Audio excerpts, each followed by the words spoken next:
जो आज उज्जैन के नाम से मशहूर है नगरी। सूत जी कहने लगे कि वह भगवान शिव जी को बहुत ही प्रिय और परम पुण्य प्रभावशाली लोक पावनी उस पुरी में एक श्रेष्ठ ब्राह्मण रहते थे, अवंतिकापुरी में।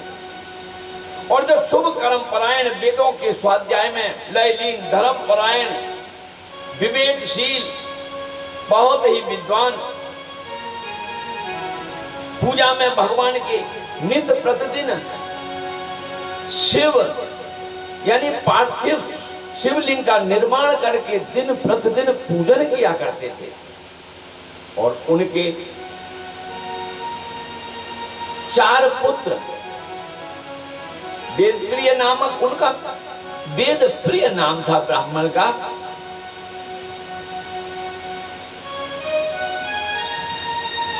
और उनके शिव पूजा परायण में 4 तेजस्वी पुत्र उन्हीं के समान थे। भगवान भोलेनाथ की पूजा और ब्राह्मण देव के समान ही करते थे,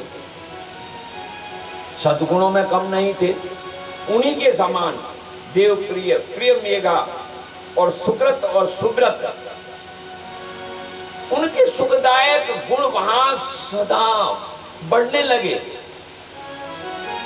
और उनके कारण अवंती नगरी, हे श्रेष्ठ मुनियों, यानी ब्रह्म तेज से परिपूर्ण हो गई। उनकी ऐसी तपस्या थी।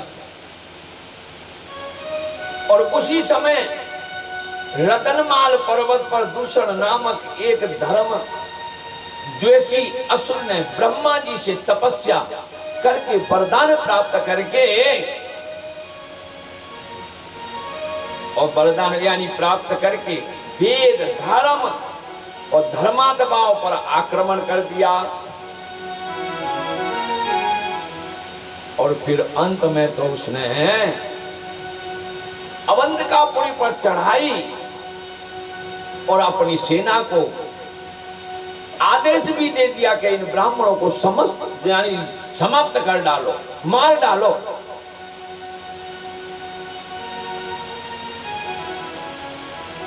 लेकिन ब्राह्मण देव वहां उनके इस आदेश से और उन्होंने जो आक्रमण किया राक्षसों ने, उससे भयभीत नहीं हुए, विचलित नहीं हुए और भगवान देवादिदेव महादेव के चिंतन में बैठ गए। धर्म परायण थे, परम शिव भक्त और भगवान का ध्यान करने लगे।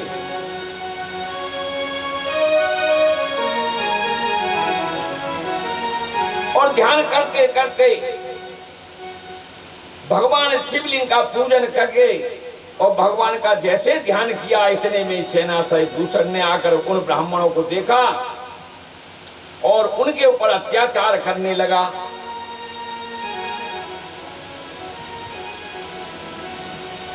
और जैसे ही राक्षसों ने ब्राह्मणों को मारने की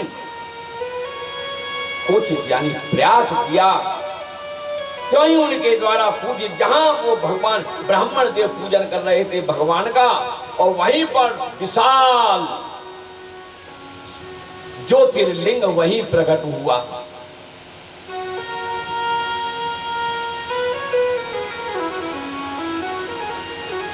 और बड़ी भारी आवाज हुई, बड़ी भारी गर्जना के साथ एक साथ बहुत बड़ा वहीं गड्ढा हो गया। गड्ढा में से प्रकट हुए भगवान,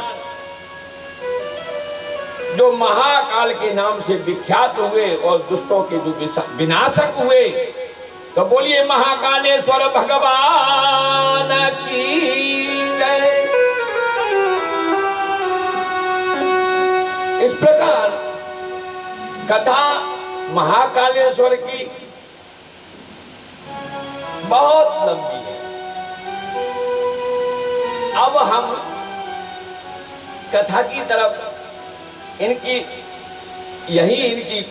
उस पर प्राकृत भाव का हमने महाकालेश्वर और मल्लिकार्जुन,